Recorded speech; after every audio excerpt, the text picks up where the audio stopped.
Tonight, 22 News is working for you with live team coverage across Western Massachusetts to show you how communities are still recovering today. We begin our coverage tonight with 22 News reporter Dave McKay. He is live here with me in Springfield in the East Forest Park section of the city, one of the areas hardest hit by this tornado. The houses here had their windows blown out, trees were on top of their roofs, others were completely decimated. And some of the residents I spoke with today said they still look to the sky if they know another storm is coming. Michael Bynum worked for the Postal Service and was getting ready to go to work. He heard the tornado coming through the East Forest Park neighborhood that June evening 5 years ago. Curious, I went to look out the window, and then as soon as I looked out the window from the opposite direction, from back of the house, the tornado hit my house.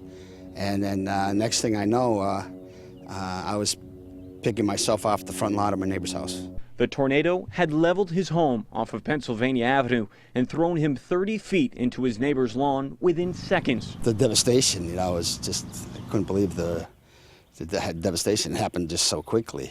Everything, was just, it looked like a war zone almost. The first thing he thought of when he picked himself off the neighbor's lawn was Jimmy.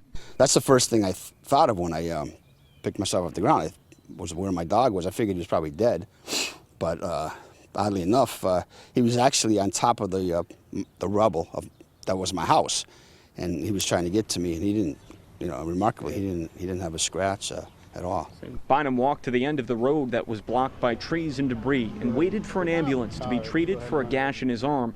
He said he is fortunate and his house is now better than it used to be. Many of the houses we sit in front of today are new or newly renovated. Others are still being built 5 years later.